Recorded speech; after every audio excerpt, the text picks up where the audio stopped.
We're driven by the search for better. But when it comes to hiring, the best way to search for a candidate isn't to search at all. Don't search, match with Indeed. Indeed is your matching and hiring platform with over 350 million global monthly visitors, according to Indeed data, and a matching engine that helps you find quality candidates fast. Leveraging over 140 million qualifications and preferences every day, Indeed's matching engine is constantly learning from your preferences. Join more than 3.5 million businesses worldwide that use Indeed to hire great talent fast. And listeners of this show will get a $75 sponsored job credit to get your jobs more visibility at Indeed.com/Blue Wire. Just go to Indeed.com/Blue Wire right now and support our show by saying you heard about Indeed on this podcast. Indeed.com/Blue Wire. Terms and conditions apply. Need to hire? You need Indeed.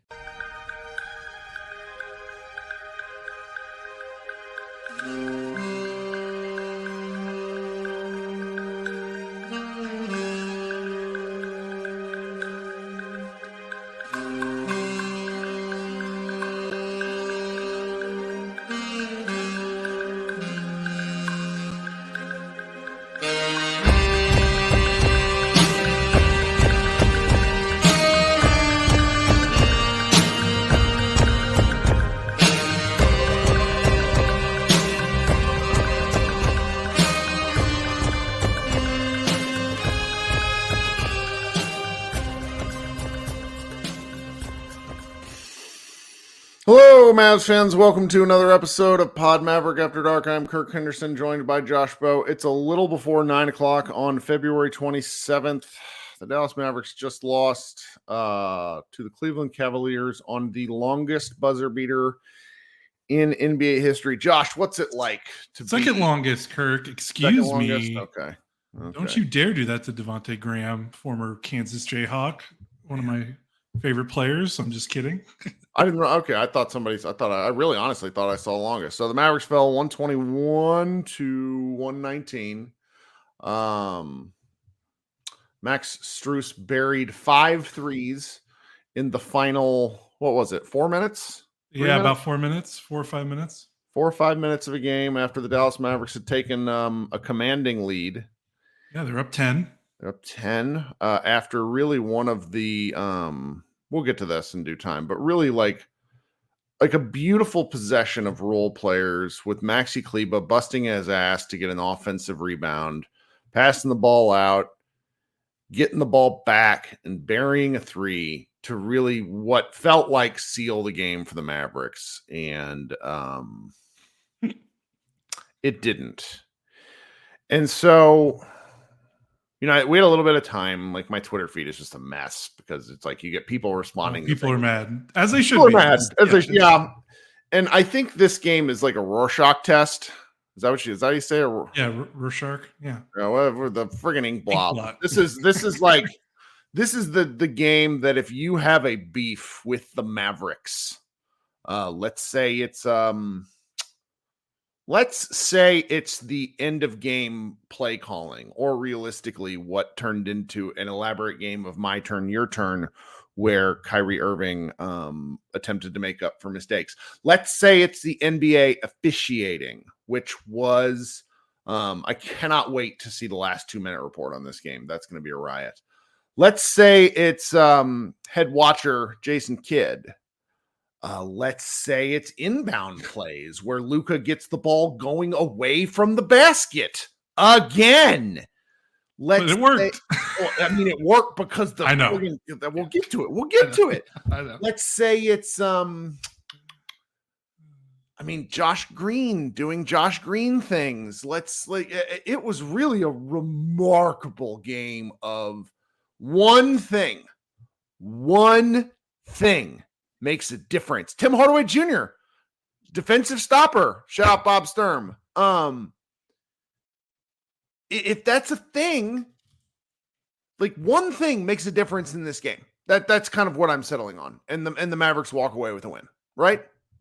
Oh, yeah. Yeah. I mean, how many things happened when they went up 10 to end the game where if that one thing did the opposite, they win the game? Right. Like Kyrie walking out of bounds. Like for example. Yeah. He was so mad. And here's the thing. He was wrong. Like, Tim Hardaway threw him the ball while he was in bounds and he walked out of bounds. Right. If Luka and Tim Hardaway switch better on one of the 2 threes where they had to switch onto Strus, maybe Strus misses. I don't know, man. Like, frankly, where do you even want to start with this? I think we got to start from the end and work backwards, because the end of the game was really, really insane. Luka Doncic gets the ball on the same horrid inbound design where he's getting the ball going away from the basket at the opposite corner. 2 Cavaliers screw up going for it. Luka slides in between them, and everybody thinks he's going to shoot it. Everybody thinks he's going to shoot it. You can tell the whole Cavs defense thought he was going to shoot it because there's only 8 seconds left. He gets into the lane with about 4 seconds remaining and leaves a beautiful dump off pass to PJ Washington, who glides it over the rim while getting fouled for a no call. Then Max Strus gets the ball in the inbounds. There's about 2 seconds left, takes 2 hard dribbles, gets probably, I don't know, within 8 feet of the half court line, lets it fly. Luka was there. And honestly, man, I don't know I'm curious as to your thought. When I saw the shot, like just the way the shot came off his hands, I was like, oh no. As soon as it left his hands, I was like, that's in. It's a beautiful, yeah. Shooters have really distinct, good shooters have distinct form. And he was just on one at that point after hitting the previous 4. I don't even know if Strus is a good 3-point shooter this year. Not this year. he entered. He was pretty good. He was pretty good in Miami. Yes, he was good in Miami, but this season he's shooting, I think, 33% entering this game. He was 7 of 10 tonight. Yeah, and he just the way it comes off his hands, it's like, oh fuck. Oh, yeah. He's a good shooter. That's been a thing with Cleveland. They don't understand why he's not making shots. He's still been useful for them because he's got the. Oh, maybe he'll start making shots after that thing. Yeah, because the gravity and the volume matters. He's still a threat. But yeah, that's been a storyline for the Cavs all season. Is why is he not making shots? Right. And the secondary thing is Luka was there. And so, decent basketball strategy with 2.5 seconds left is don't foul, contest the shooter. Maybe the Mavs could have been up a little tighter, but you don't. Yeah. I don't think they had a foul. There's a little bit of confusion on that, but ultimately I don't really care. I don't want to focus on the one possession. It's a 59-footer. And then you back up from that, and there was, and please, you watched all this while we were getting ready, because we were trying to get ready for this. And before that, they're at the 24-second mark when the Cavs had gone up on and you didn't see this, but who's the Cavs center? What's wrong with me? Jared Allen, I'm pretty sure, did one of the most amazing Gortat screens for a 3-pointer that I've ever seen. I mean, we're talking, and you didn't see this, but I expect, go back and look at this after the game. He gives a 2-handed shove to Maxey that I did see it. Pushes him back length. That was an offensive foul. It just was. And then on the screen, destroys Josh Green. I've been really harsh on Josh, and he was actually pretty bad this game defensively. But on that play, he gets over the top of the screen while just getting broadsided by Jared Allen. And Donovan Mitchell hits a 30-foot bank shot. The Cavs are up at that point. Kyrie takes the ball down and then scores a quick 2-pointer. And then at that point, there's 24 seconds left. There's a timeout. So the Cavs don't have to get another shot up. And for some reason, there's a timeout called by the Cavs. So the Mavericks have time to set their defense. And let everyone know what the plan is. Uh-huh. And then the Cavs get the ball in, and I don't know how to describe the ensuing 14 seconds because the Mavericks probably had a plan to go for a steal, but they didn't cover the guy in the deep backcourt, which doesn't make any sense to me. They get the ball into the front court and proceed to do some soft doubles, which every single attempt there over that 14 seconds looked like a non-called foul. What did you think? Yeah, I wasn't thinking that because it didn't look like they were trying to foul. And we've watched. But they were still fouls. Like at that point when you're body bumping somebody and reaching for the ball, one of those over a 10-second span is gonna get called, and it just wasn't. Yeah, I don't know, but it didn't look like the Mavs wanted to get called for, because the refs are looking for like the intentional foul, and it looked like they were almost giving the Mavs a break, like because the Mavs were trying. I'm assuming the strategy was double, go for a steal, jump ball, whatever, and then foul. But so much time went off the clock. So much time. And they had a foul to give. And you've got to foul at that point, but they didn't. And then what happened was one of the more bizarre, like second and a half that you'll see in an NBA game. Where was it Donovan Mitchell or was it Darius? I think it was Garland. Garland had the ball, and basically Josh Green channels his Dante DiVincenzo from the other night against the Pistons, and just like, he kind of levels him. Yeah. Like it's like a tackle that's not a tackle. And Mavs fans are kind of, which includes us, but I watched it again. There was no jump ball. However, Garland goes to the ground and rolls around. Right. It's either a foul or a travel. That's a fucking travel. I watch YMCA basketball with 7-year-olds every week. You cannot roll on the ground. They emphasize that from very early on, and there's just nothing.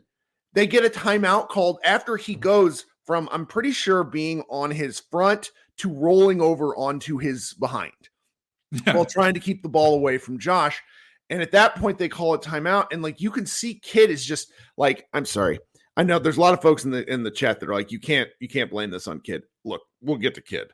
But there's just no more perfect visual than him standing right there with his hands in his pockets. It drives me crazy. Anyway, they call that timeout. The Mavericks then play some great defense on the inbounds. And was it Green who knocked it off Garland? Yeah. And Green basically comes up with a great flush off, and that leads to the aforementioned play, because we're working backwards here, guys. But then before that, before the Donovan Mitchell bank three, before all this, the Mavericks had gone up 10, and now I'm going more linearly. I don't even know how to describe this. Can you kind of walk through what happened with the 4 Max Strus threes? Yeah, so I think that's to me, the crazy part of the game is a crazy part of the game. We could talk about that. We could talk about, that part of the game is like more exasperating if you're a Mavs fan, more than like, this is like trouble, because that was just wild. I don't know if you can like take how much you could take from like the final 30 seconds, other than that was some wild shit. But the Strus, like, that's the meat and potatoes of this collapse that I think is meaningful. Like, there's something to this. And it's kind of what the Indiana Pacers did to the Mavericks on Sunday, where they were basically like, let's get the Mavericks' worst defenders on the floor involved in some actions, because Luka started those possessions guarding Strus, and the Cavs basically took whoever THJ's man was and let Strus screen for that Cav player, so screening THJ. And I don't know what the Mavericks' defensive plan was, because THJ looked like Luka looked like he was switching, and Tim looked like he was maybe trapping or trying to hedge, because he was not switching. Like, Luka was switching and Tim Hardaway Jr. was not. So I don't know which one's right, which one's wrong. Sure. But I think the key thing is the Cavs very deliberately were like, let's let Luka and THJ make defensive decisions. Yeah. And can we should make an assumption here. We should make an assumption here. THJ was supposed to switch. I feel pretty fucking confident in that. Knowing how the Mavs like to play defense, I would say. Yeah. So THJ was supposed to switch, which then begs the question. Okay, so you got four made threes. And they're all almost, 2 of them are on those switching actions with Luka and THJ. And then one's in transition, which is Mavs bad in transition defense. Always, forever. And then the fourth one was Luka gets screened, and there's nothing. There's no help. Like, Luka gets screened. Like, Maxey doesn't try to brush the screener, like the shooter coming out. Like, there's zero communication. Like, it's Luka running into a screen and Strus is wide open. Yeah. So Two of them are involving THJ and Luka, but it's pretty clear. Like the Cavs saw Luka on Strus, and like this wasn't like I think there's a desire from the fan base to be like, what are you gonna do? Strus kind of just went on a heater, and yeah, you could say that, especially on losing on a 59-footer at the buzzer. But I don't think it's a coincidence that the Cavs saw who was guarding Strus and who else was on the floor, and thinking, let's involve these guys in the decision making. That's a tactical, because that's what happened against Indiana. The Pacers got Luka, Kyrie, and Tim Hardaway in motion, in rotation, in the blender, forcing them to scramble, make decisions, because they don't want to go against PJ Washington or Derek Lively or Josh Green. Like they want Luka to make a decision. They want THJ to make a decision. Like they want those guys to figure it out. Max Strus's threes, let's just be clear over this. Max Strus's 4 threes were over the span of 67 seconds. That's crazy. Okay.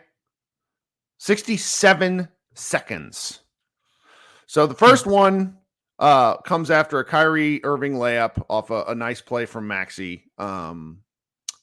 He goes down and drills 3. Then Kyrie steps out of bounds, which he did. He stepped out of bounds. Like that was a Kyrie mistake. THJ inbounded the ball to him. They obviously either miscommunication. There was miscommunication from those two in some form. It was a mistake. Like I that's not a refs thing I'm thinking about. No, that's not a refs. 4 seconds later, Max Strus hits a 3, where at that point it's 110-106. Mark Fallow's having a cow. Kyrie goes down, drills a 3. Gives the Mavs that 7-point lead again. 20 seconds later, Strus hits a really deep 28-footer from Donovan Mitchell. Donovan Mitchell assists on 3 of the 4 out of these. Then at this point, this was when, so those 3 happen within 45 seconds of one another, all 3 of those. Mavericks are up 113-109. This was the time. This was the time where you call a timeout.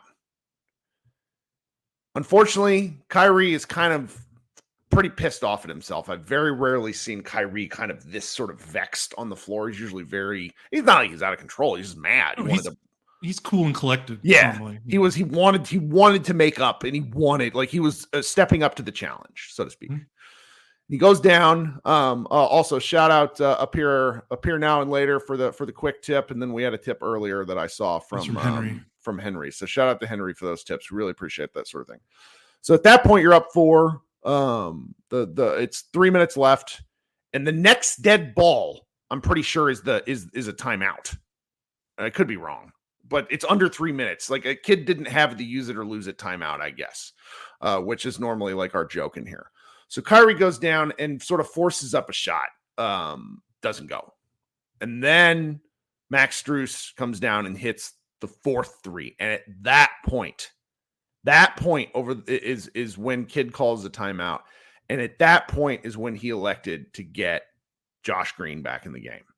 Now, there is some and again, I'm talking too much. Josh is the better analyst, but there's a lot of back and forth with people about Tim's ability.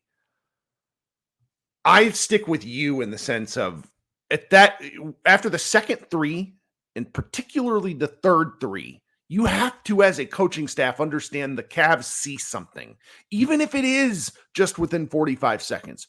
Call a timeout and please get Hardaway out of there. Again, that's just one. We've already been over a number of the things where this game could have gone differently. That's one of them that I think that whole stretch is probably the one that we're going to focus on the most as a fan base. What do you think? Yeah, that was bizarre, especially when it was. I mean, again, it was deliberate. They basically went back-to-back possessions. I mean, it was basically 3 straight possessions where they went, "Oh, Luka's guarding Strus. We're gonna involve him in some motion," like with THJ twice in a row.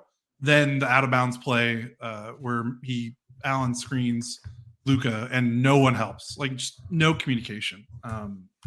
At that point, you would think you would want your best defenders on the floor. When you're trying to nurse a 10-point lead in the final minutes, I'm not sure why you need Kyrie, Luka, and Hardaway on the floor at the same time, because usually you want those three on the floor when you are trying to score some points. And when you have a 10-point lead with 4 minutes left, you do not need to score that many more points to win the game. You just need some stops. So I'm baffled by that decision making towards the end, regardless of if it came after a timeout or not. There were dead ball opportunities as well. Like, it's not like he needed to call a timeout necessarily to get Green back in the game. Cavs had some turnovers. There was a dead ball before Strus made the third 3-pointer off the inbounds play, off the baseline. Like, that could have been an opportunity to get Green back into the game. I'm not saying that changes anything necessarily. But yeah, it was, I don't know what the goal was when you get a 10-point lead, 3:57 left, and you're keeping your kind of offensive geared lineup on the floor. That was a little confusing, because as much as I have defended Tim Hardaway Jr. in the past, make no mistake, every time I defend him, it's because I think that his shooting and his volume shooting and gravity and spacing is really important on a team that doesn't have a lot of high volume 3-point shooters outside of Luka and Kyrie. The Mavericks, when you're up 110-100 with 3:57 left, you do not need volume 3-point shooting. Yep. You do not need gravity and spacing. Obviously, you don't just want to punt every possession after that, and you still want to score some baskets, but I don't know. That was weird. I can't help but wonder, if you look at the box score, Green was a -11 and Hardaway was a +10. We have said over and over again that in-game box score plus minus is a faulty stat. I think me and you know enough that, and this isn't just a Mavericks thing, but coaches will look at that and they will make decisions based off that. I know Rick Carlisle did it. He always, one of the first things he would bring up in post-game pressers when I used to go and cover the games, he would talk about plus minus. He would literally look at the box score and look at a plus minus. And talk about it. And so he absolutely was paying attention to that in game. Not saying the coaches did in this instance, but I just wonder if kids saw that, or if someone on the coaching staff saw that and was like, okay, well, let's ride with Tim. We've been winning his minutes. Josh, we've been losing his minutes. Let's keep him on the bench. Not saying that's what happened. I just wonder if I always read our comments because I just can't help myself. Shout out to Black Noir for saying we won't talk about Kidd as we're fucking talking about Jason Kidd. Stellar listening. Put on those listening ears, champ. God. So yeah, I just think, I don't know. It's like the last 30 seconds was chaos, but really the way that the Cavs that game was lost at the 4-minute mark. Yeah. I think there's, the way I would describe this, because I'm more media than fan right now, so I'm not like steaming. I'm fan. I am pissed. You were mad. Yeah. You could be mad for me. So I apologize if people in the chat want me to have a bloodlust for this game. I think if you're a fan, you should be mad, because that is a crappy way to lose a game. You blow a 10-point lead with 4 minutes left. You lose on a 59-foot shot at the buzzer. I never want to tell fans how to feel necessarily. Obviously, there's overreaction and things like that. But usually it's my fault. Let's be clear.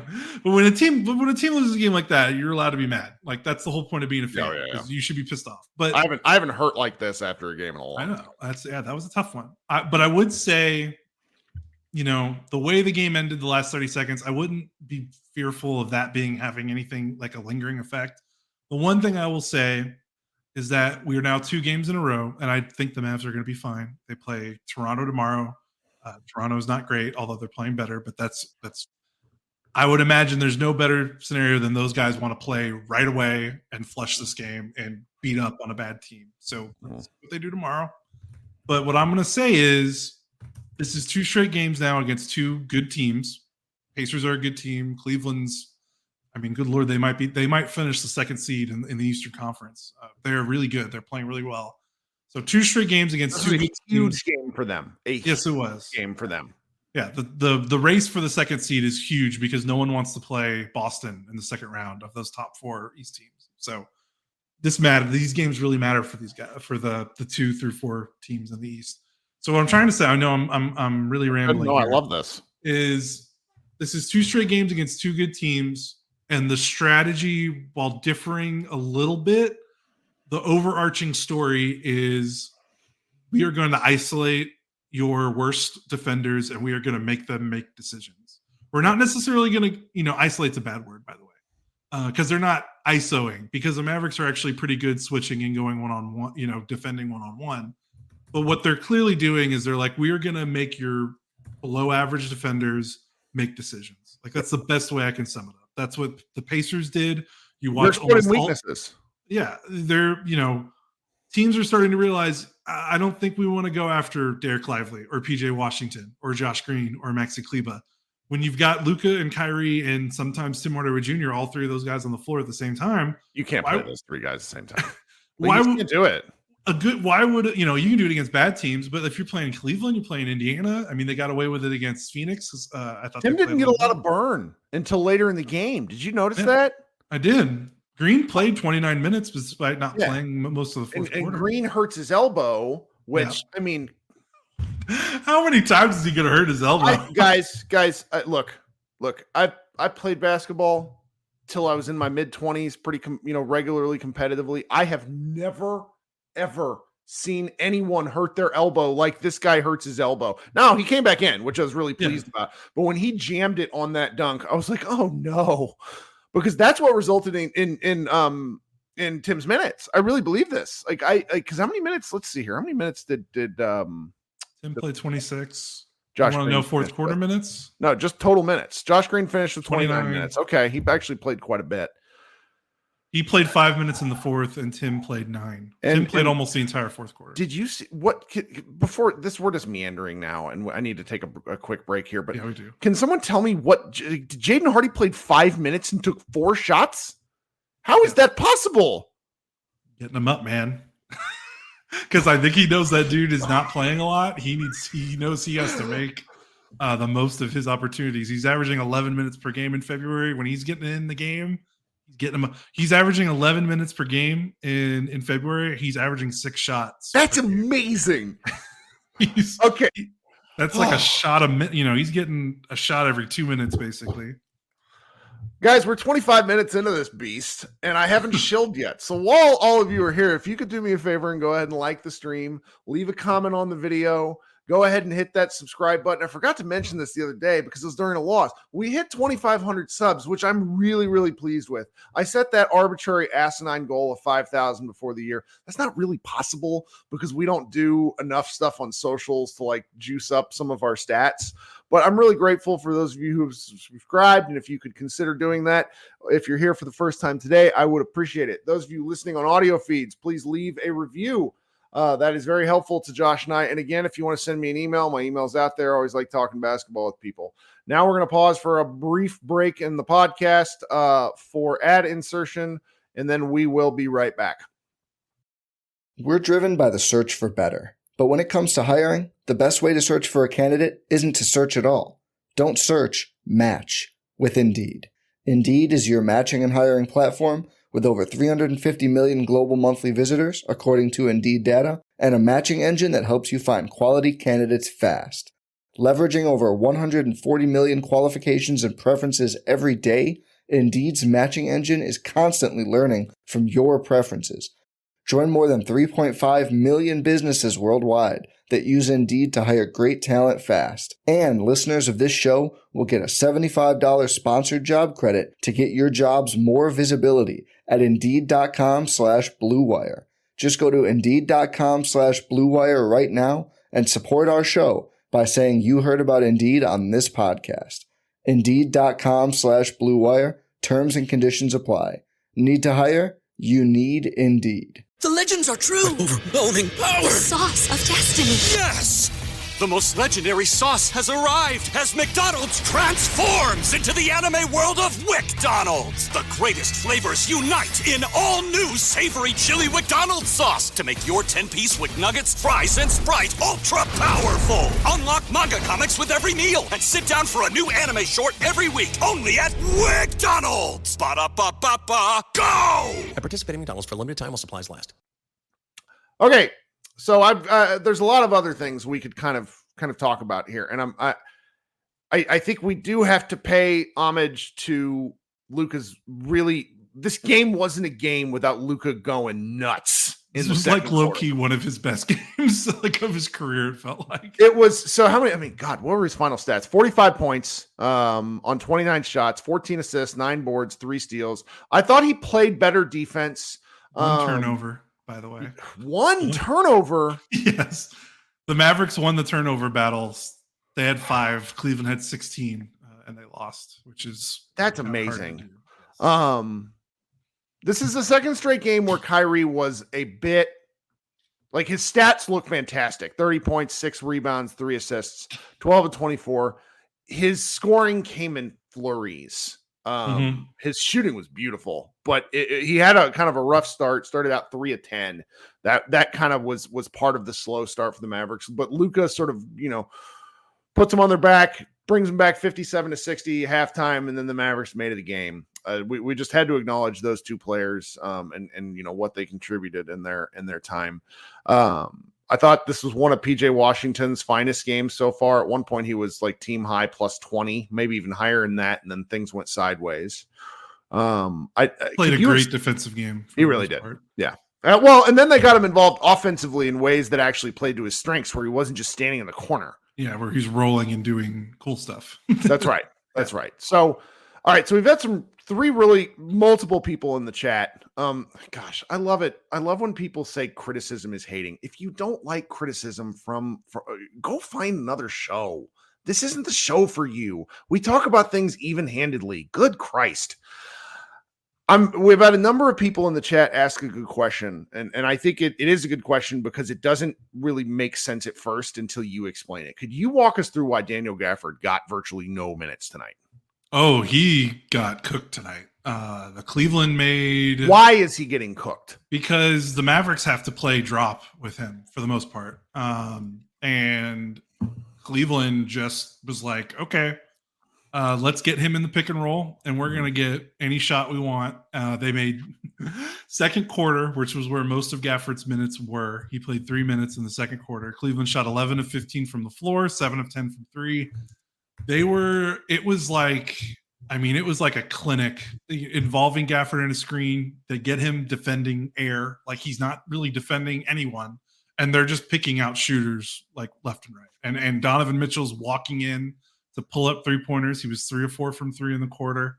It was a clinic, and Gafford, like, he's not a switcher. He's a really good athlete, but he's a traditional big. He does not have the feet of a Derek Lively, but that's okay because he's a different kind of big, and he's your backup big. So I don't think it's a big deal. But this was a matchup that was just not for him. You've got 2 really good pick and roll guards in Garland and Mitchell, 2 guards that are comfortable scoring out of the pick and roll and pulling up for that jumper. You've got shooters and Strus and Levert and Yang that are totally cool making shots off movement. Like they just had Gafford in the blender. Like he just wasn't really guarding anyone. And then, Allen and Mobley are really good finishers around the rim, and they're also really good passers. Mobley had a couple of assists on the roll in that quarter. So yeah, like I know people are really mad that Maxey played the 5 a lot of the second half, but with the way the Cavs were 20 of 40 from 3, I mean, the way they were bombing away, I don't know what Gafford would have necessarily fixed. Cleveland only had 5 offensive rebounds. They only scored, they only scored 42 points in the paint, which is below league average. Like, this was not a game where the Mavericks were getting punished in the paint at the rim on the boards. They were getting punished from the perimeter and the way that Cleveland was kind of stretching them out and forcing their worst defenders to make decisions. And Gafford is just not equipped to defend a game. Do you think he's not equipped, or do you think he can't do it, or you think there hasn't been enough practice and film session and sort of like putting him through the paces to do it? I'll say both, because he's never been an impact defender before he came to Dallas. But again, he's been playing for Washington for most of his career, and Washington's not a good defense as well. But that's kind of one of the things is he blocks a lot. He's been blocking a lot of shots, but he can kind of get taken advantage of at the basket or in the pick and roll. But again, he's your backup center, so I don't think that's that big a deal. Like, if he's not, if your backup isn't playing well, I understand Mavs fans might be frustrated because they did trade stuff to get him, but he's just another tool in the toolbox, so to speak. Like, he is not your closer. You would presume that you're either closing with Maxey in a small ball lineup, or you're closing with Lively, who I think is a better defender, even despite the fact that he's younger than Gafford. Did Lively re-break his nose? I don't know. I hope he didn't. He had an ice pack on it after the ball bounced right off his nose in the mask in the second half, and he was definitely in some discomfort there. So I hope not. I don't know what they got to do. They need to put like a steel lining over these guys' nose. I feel like everyone's breaking a nose every. What are those? I think they're called like Halo. The helmets that NFL players wear during training camp that are like extra huge. Yeah. Like, do we need to wear those? Yeah. It looks like what's his face from Spaceballs. Man, yeah. Well, and then this is one of these games where you go on a 7-game win streak, and you go on a 7-game win streak with certain things working, and then what was very important about the win streak is certain things weren't working, and they still won 7 games in a row. Then you lose a couple of games. The Pacers game was I mean, they lost by 20 at the end, but they had, I still think if they had done a couple of things differently, they might have at least taken that game to crunch time. Mm-hmm. I think that really Carlisle, like in hindsight, because I watched it again, Carlisle baited the Mavericks into ISO ball. Like, Luka scores a lot early, but there's no ball movement. Kyrie gets some great looks to go. There's not a lot of ball movement. Then there's nothing in terms of offensive actions almost the rest of the game. So it's like, that was frustrating. You lose that one, you go on. Can I jump off that point? Yeah, please do. We are now 3 games in a row where the Mavericks scoring distribution has looked pretty similar, and they're all 3 games out of the All-Star break. So, you talked about baiting Luka into ISO ball.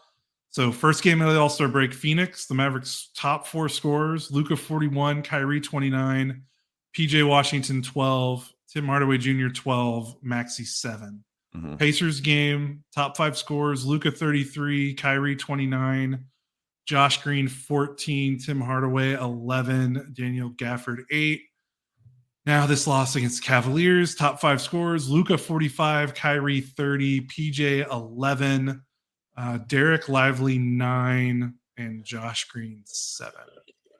That's 3 games in a row where Luka and Kyrie are not only your top 2 leading scorers, but you're far and away your top 2 leading scorers. Right, that's problematic. That's very old school Mavericks. And I'm, I don't have the synergy data. We don't have access to that high level of data, although we have friends that do, so maybe they can help us out. But remember, before All-Star break, Luka was the most blitzed player in the NBA in terms of doubles and on the pick and roll, the traps. I'm just talking off the top of my head here, but these last 3 games since the All-Star break, I have not seen that nearly to the same degree that we saw pre-All-Star break. Mm-hmm. And I don't know if coaches got together or what, or that, we're not going to blitz this guy. Like, we're going to let him score 40, and we're going to trust that our defenders can let Maxi Kleba and Tim Hardaway Jr. and PJ Washington and these guys not score a bunch of points and kill us. Because All-Star break is the time when teams, like, it's basically the only time teams get to practice outside of training camp. Yep. Like, be real. It's the only time teams get to kind of look at what's working in a long regular season and be like, what can we do? What can we change? Look at what other teams are doing. Have you seen the Kyrie pick and roll at all since All-Star break? Not a ton. I did see a lot of it going into the break. Yeah. Surprisingly, I was actually going to write on it. Maybe I need to do a tale of 2 weeks or whatever, because I feel like that's kind of vaporized. Like, Kyrie in the short roll was disgusting. Oh yeah, he was screening for Luka, and Luka was getting walk up, wide open threes, or they were doubled. Then they were doubling because they were freaking out and getting wide open corner threes. So yeah, we're 3 straight games now where it feels like everything is kind of top heavy. Not a lot of blitzing. The ball movement has been okay. 24 assists against Phoenix, 15 assists against the Pacers. 23 assists against the Cavs. I don't know what the Mavs assist number is for the season, but I feel like under 25 assists for the Mavericks is low, and they've been that number 3 straight games. Why don't you filibuster? Because I want to look up and see how many assists they are averaging per season. Oh, what can I filibuster about? Sorry, I'm not even. sorry. No, it's fine. This is just. I've almost got I think like the Pacers game felt like one to sort of walk away from, and you want to not overanalyze it too much. This is a game I'm actually okay overanalyzing because I think that some of the mistakes that occurred are fixable, but then some of them are kind of raw. You see a lot of the fans in the chat are very frustrated. Troll Thug asks, when is Exum coming back? It's just wild that we're even asking that question. It's a valid question. It's wild that we're asking a question about like one of the last guys signed to the roster. I've got the numbers. Okay, go ahead. Mavericks are averaging about just a shade over 25 assists per game for this season. So Okay. under their season average for 3 straight games. One of those games, Pacers woefully under it. This one, 23. They're 2 off. I mean, and that means 9 assists from non-Luka players. That is correct. 3 from Kyrie. In the starting lineup, you had 6 total assists outside of Luka. Yeah. You had 3 total assists from the bench. One of them was Jaden Hardy in 5 minutes. So it's 3 games, so I don't want to say this is what it's going to look like every single game. But I would not be shocked if teams are like, you know what? I would much rather Luka have to look like Superman in single coverage than give limited players open opportunities. You know what I mean? Like, I know that when you blitz Luka, it's like, we want anyone else to beat us but Luka. But also it's like, what if you have PJ Washington against single? Like, are you scared of PJ Washington against single coverage? Are you scared Josh Green against single coverage? Or are you more scared of Josh Green as a wide open corner 3 because no one's guarding him because they're guarding 2 guys on Luka or 2 guys on Kyrie? Like, I wonder if teams are like, you know what, these role players, even though they're better than they were before the trade deadline, I still would rather, I wonder if these teams I don't think PJ Washington is going to score 20 against us. Which, I mean, if you're looking at Kyrie's root numbers, his numbers are still pretty dang amazing. And so they're both of them, Luke and Kyrie, they've been shooting incredible tonight and they lost. Yeah. And then again, it's not like they're shooting. They've been efficient in all 3 of these games. So it's not necessarily that they're like taking bad shots or taking shots away from people. It's just kind of the way they've been guarded and they need to counter. Yeah. But how do you counter? I don't know how you counter right now because presumably it's what they did to get that 10-point lead. The stuff with PJ inside the 3. I really did love the stuff with PJ and pick and rolls going downhill. Like, he got fouled a lot. He's got to hit his free throws. If you're taking away the Lively and Gafford pick and rolls, there are pick and rolls available. Like, do the Mavericks need to go run more small pick and rolls? Like, I don't like the pick. It's not fair. They work because Luka's an amazing isolation player. But I get a little frustrated at the pick and rolls for switches that don't result in any other actions. I mean, I just feel like, and this has been a criticism. It's a criticism when they lose. When they win, we don't even talk about it. But I just feel like there's a lot of stale playmaking going on. And part of that is the recipe, the process. Like, if Luka is the game plan, then that's what you're going to do. But I do feel like that there are ways that they can get other things other than like different ISO Luka looks where it's like, oh, well, Luka's not going to dribble the ball up the floor this time, but he's going to go post up at 17 feet. Yeah. And then isn't this what it comes back to when it's like, why are they so good on these out of timeout plays, which they are, the data is there, and they're running this motion and movement and stuff. And then they run their normal half court stuff. And it's like, wait, where is this? Like, why is there such a difference? And I think you're seeing, like, when you're getting blitzed, when Luka's getting blitzed almost every time, like he was before the All-Star break, you don't need a ton of sets because, like, the team is creating the advantage for you. It's just a matter of, can those players, either make the open shot or make the right read when they catch the ball with open space. Like, you don't necessarily need a bunch of motion and off-ball offense when you've got 2 on the ball, because the defense is already presenting you with an advantage. You just have to take advantage of it, so to speak. But so that now we're seeing they're not sending 2 to the ball. It's like, okay, now you got to do something. You got to get these guys moving. You got to get them in motion. You got to run a set. You got to get these guys going toward the basket. You got to do something because now they're not blitzing. And it feels like the Mavericks these last 3 games have been like, okay, Luka, Kyrie, just do your thing. And that's it. And there's not a backup plan to that. So MJ Wilson makes a comment, heliocentric Luka. Yes and no, because the same stuff happens when Luke is on the bench. Like It happens the with Kyrie on the floor where he's running bench units. Where they're running, like they're not running. Kyrie's a point guard. He's a scoring guard too, but he knows how to run an offense. Yeah. I don't feel like they're running an offense. I feel like they run a high, a couple of double screens at the top of the key, and they see what comes out of it. And that's where this starts to get really interesting because, Kyrie, unbelievable playmaker, but why don't you have any easy button plays? Do you know what I mean? Like, kid is, and I feel like they have it because why do they get these easy buckets on all these out of timeout plays? Like, how does that not translate to more of that in the flow of a game? Yeah, this Cowboy said it looks like rec ball, and there are elements of that. And it's just, God, there was this amazing play that got broken down to nobody's business, basically screaming, "Why is Tim Hardaway on the floor?" And it was this Pacers play happened in the last game, and a couple of like big NBA stat heads get involved with it to do a lot of film work. Seth Partnow, other people. The way Carlisle overloaded the floor and basically broke the Mavericks defense into pieces is something that you don't see happening outside of Luka's individual brilliance. It is not like, I know he likes these these pick and rolls. I know he's very good at the isolation post ups, but there's got to be other things that you can do. There just has to be. I don't know. Yeah, no, there is. And I think they haven't had to rely on it because, again, they're getting blitzed. Luke is getting blitzed. You don't need to do it. Teams have countered, and I don't know if it's going to keep going, but, I mean, they're playing some pretty good teams. Because it's not going to work at certain points. Like, they might blitz the Raptors by 25 points tomorrow night. Like, yeah, the Raptors might switch and not blitz Luka at all, and this same stat line occurs, but the Mavericks win by 25 points. Like, if Luka scores 45 tomorrow, they might win by 15. Next best step says, I wonder if the Mavericks are deliberately holding aces up their sleeves for the playoffs. Is that a thing coaches do? Oh my God, yes. Rick Carlisle almost refused to spam the Kyrie the Luka Doncic, Kristaps Porzingis pick and roll because it worked too well.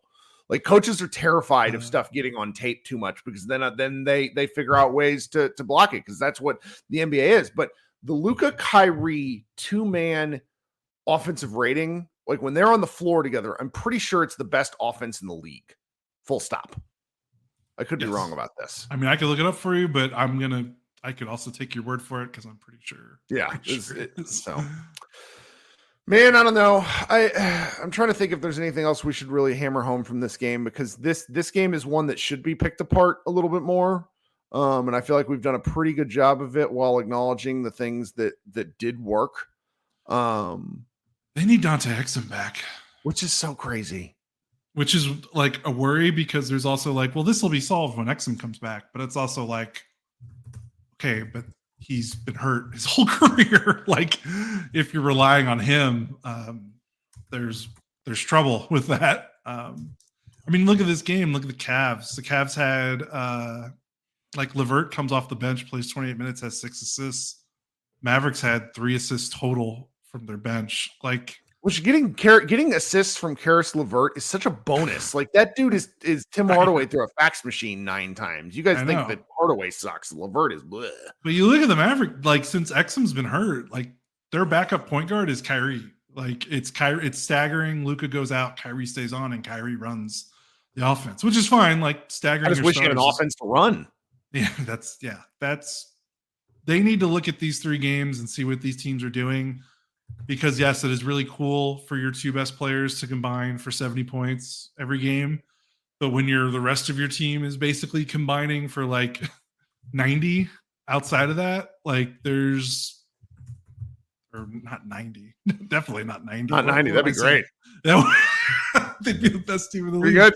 Yeah, if they're good for 40, let's say 40 or 50, 45, then there's some problems. That's not sustainable. Luka played 41 minutes. His usage was really high. So they just need to do, and what, like you said, before we go, I want to bounce this off you because you've been bringing up the PJ point about him in space and screening and doing stuff inside the arc. That's absolutely what they should be doing more of. And maybe that's a counter to how teams are guarding them straight up and switching and not blitzing. how do you think that they continue to utilize PJ like that if they have one of Lively or Gafford on the floor? Because presumably that means PJ is rolling into someone, whether it's Lively or Gafford, standing in the dunker spot, so to speak. That's a good question. That gets back to the point that we just need him to hit like a corner three. He hit a corner three tonight. Sure. And that's probably why Maxi's playing a lot too. If Maxi's the other big with PJ, he can roll into the lane all he wants because Maxi is more than capable of spotting up and spacing. He only makes 1 3-pointer every 3 games, but I mean, it's still a thing. At least he's not in the paint at least. So yeah, there's some. I think on what I want to end with is obviously these 2 losses are not great, but they're not in trouble. But there are things to work on. Like there are things that this coaching staff, I think, can identify on tape. Hopefully, knock on wood. It's feeling like there's stuff to work on that they can learn from. It's just now, are they going to learn from it, and are they going to let something like this linger? Because basketball players are not robots. Like they are pissed off. If they do not channel this energy in a good way, they could absolutely lose to Toronto tomorrow. So we'll see. All right. I guess I'm going to do a live show because I think enough people want to chat. Oh, the people are going to want to chat. We'll see. Yeah, we'll see. Sometimes they do, sometimes they don't. Okay. We'll host a little group therapy here, and we'll be back here in just a few minutes. Those of you who are listening on the audio stream, look for the group therapy probably around lunchtime tomorrow because the Mavericks play the Raptors tomorrow night, and we will be back probably not as early. I don't know, probably around the same time, 9:30. We'll see where we go. Does that make sense to you? Makes sense to me. Bye, everyone. Have a good live show. All right. We'll be back in just a minute. Go Mavs.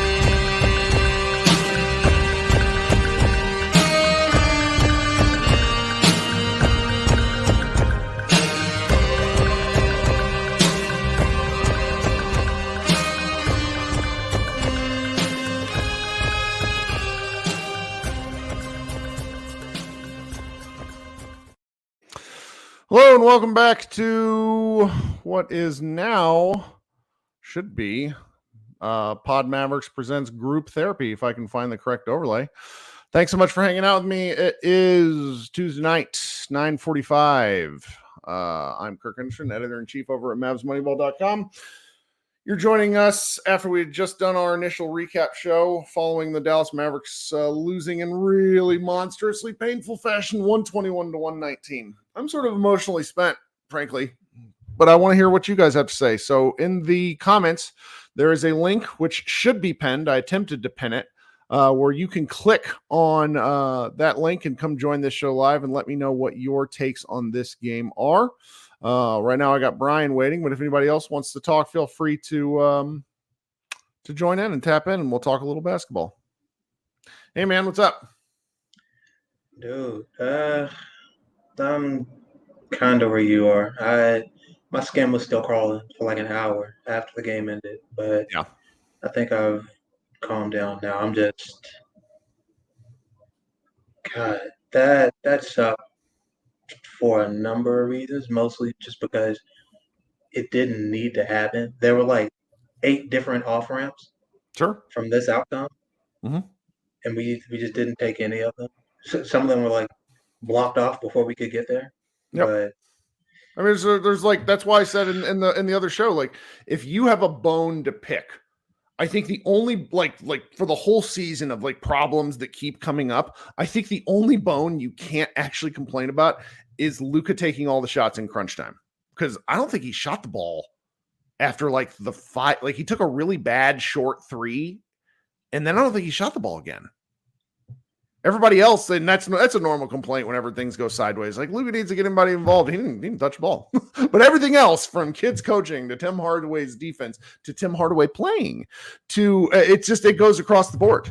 I mean, and then there were like the boneheaded mistakes. I mean, the Mavericks had how many turnovers?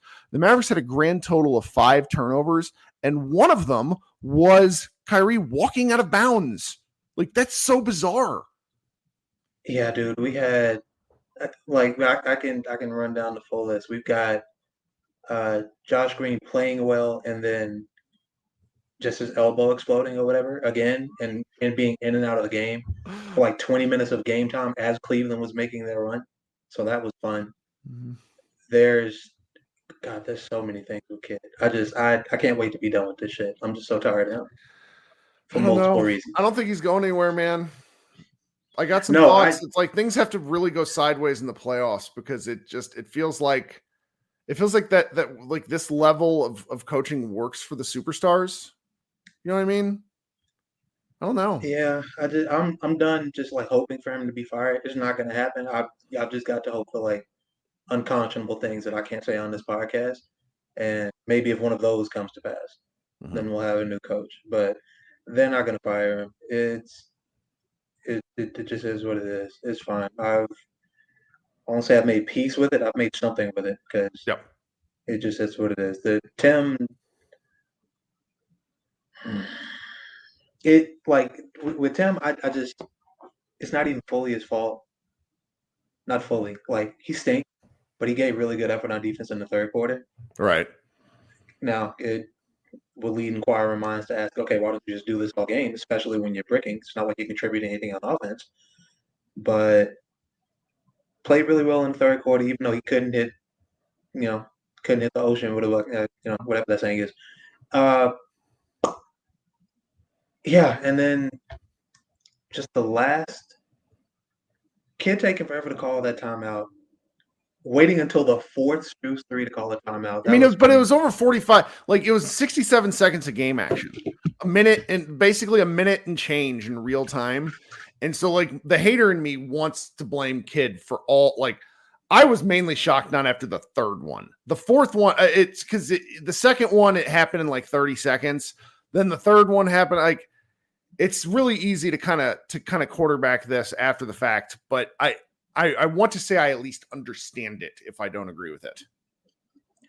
I would have understood it after.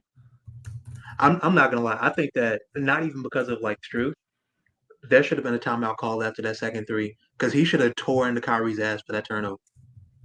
Like, him and him, like both of them should have got it. Like, somebody needed to communicate better as to what was going on and who was taking the ball out.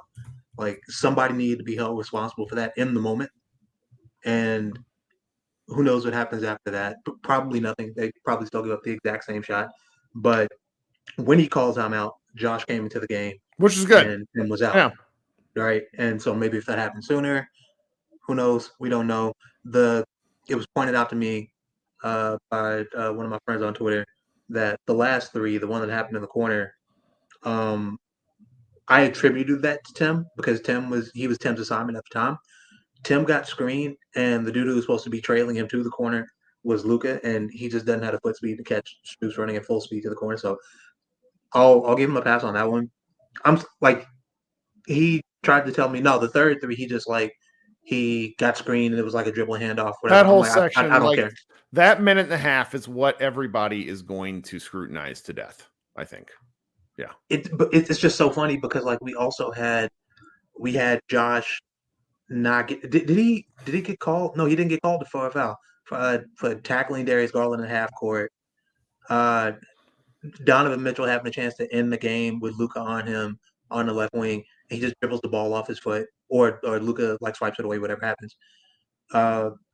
Just a lot of bad turnovers from Donovan Mitchell. He really had, like, Max Strus and that 1-3 that he banked after Jared Allen played hockey and like threw Maxi Kleber and Josh within like 5 seconds of each other and didn't get anything called. But that 3 that he banked and then those Max Strus 3s, they really saved him, because Donovan had a terrible close to that game, and it just didn't matter. Like, he's playing like that. Garland is in absolute hell because he can't get anything going against PJ.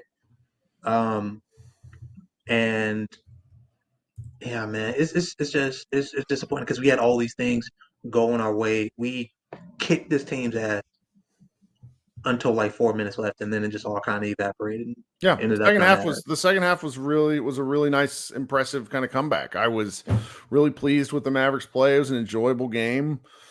I know that first quarter, or really, it was like parts of the second quarter were pretty rough. But then Luka went really nuts. It was it was a lot of fun. This was a game. I meant to talk about this with Josh. The Mavericks, Luka hasn't played in Cleveland for the past 2 years prior to this one. Once because of actual injury, and then once because they sat him, and that was the game last year. I don't know if you remember this, where Kemba Walker sacrificed the rest of his knee, only I think for the Mavericks to lose anyways. Yeah. And Luka they sat Luka, which like I've always found that very frustrating, because if I'm a Slovenian Mavericks fan or a Slovenian Luka fan, that's one of the biggest. I think it might be like the greater Cleveland area might be the biggest Slovenian population in America, particularly in the Midwest for sure, or at least where there's, and so it just felt very frustrating to me that they sat Luka in a game where it's like some of his biggest supporters could be. It was really great to see him have an incredible game tonight, only for the Mavericks to kind of waste it. Somebody pointed out in the chat here, Luka turns 25 tomorrow. I don't know. You're going to have, tell me this is the most painful loss of the season, right? Kind of this season? This season. I can't really think of many that like had me coming in here like hot and heavy and like burn it all down. I mean, I'm sure I have. Like they've lost. Oh no, I can think of a couple. What am I missing? They might not be worse than this, but they're right there. They could be worse than this. That first Denver loss in the play-in game. No, I meant this season. Not playing. I'm sorry. For the start of the in-season tournament. Okay. With the shitty cord. Denver's just so damn good. It's hard to be super pissed about that. And that's where the next one comes in. That second Pelicans game. Yeah, that was bad. When they sat every fucking body, and Luka still got his ass kicked by Herb Jones. Yeah, that was bad. Yeah, that might still be more. That was frustrating. But it's like in terms of like sheer rage though, and like this one has to be number one. This one. Memphis loss, like one of the Memphis losses was terrible. We lose in Memphis twice. Some of these losses are pretty stupid, but this the Memphis loss where Kyrie was playing like a G League player, that one legitimately had me seeing red. But like I was so white hot mad after this game. Like I responded to you on a tweet that I literally like only read half of it. Like I missed the word because I was just I was not seeing everything in front of me. Both Cavs got like every other word. Mr. Garcia points out in the chat the first Cavs game where they were down like they 20-point comeback. That was horrendous. Well, yeah, but TJ, like at least that's a game where we just got our ass kicked by a better team. I was mad about that, but I'm not as mad as I am about like this because we had this game in hand and we had this game won. Right. And all of a sudden we didn't. And then there's so many things you can look back on and be like, well, if this didn't happen, maybe if Kyrie like showed up to the game in the first half, like we're not even having this discussion. Yep. Like, and I tweeted about that before the game. Because I think like the first quarter and a half I missed because I was at the grocery store. And I was like, can we just please not do the thing where Kyrie just can't do shit in the first half and then comes back and scores 18 in the fourth and we pretend that he had a good game because then that'll be 2 games in a row. Sure. And that's precisely what happened. And he was stellar in the fourth and like midway through the third. Like his runs were needed, but we also needed him in the first half. Yep. So that's something for like an actual offensive coach to figure out. We don't have one of those. So maybe 2 seasons from now. All right. Well, it doesn't look like anybody else wants to chat tonight. So I think I'm going to close this one out early, which is fine. Sometimes people just want to go away. It's very funny. Our views in our last podcast were half of the previous win. And that's just, we lost. Somebody said we lost to Toronto already too. It's a good look, dude. I didn't want to say we did lose. No, I think he meant we lost to them already this season. I read that as we lost. To be fair, we lost to them because Siakam kicked our ass. But I'm telling you, if this team is anything like the team before the trade deadline, I can feel that L coming tomorrow. I can just feel it. I don't think they are though. So no, I think they take care of business. But boy, if they do, look, man. This one leaves a salty. This one leaves a bad taste in your mouth. Like, this isn't an ass whooping. It is a collapse, and sometimes collapses are galvanizing. Yeah, this is less an ass whooping than like a heart attack as you're about to close the fight out. Oh, God. All right, man. Well, everybody else, thanks so much for hanging out. This has been just Kirk and Brian on Group Therapy. I'm just going to post this as one podcast and let everybody get it out of their system. No reason to waste their times. Everybody be good, and we will talk to you guys tomorrow night. Go Mavs.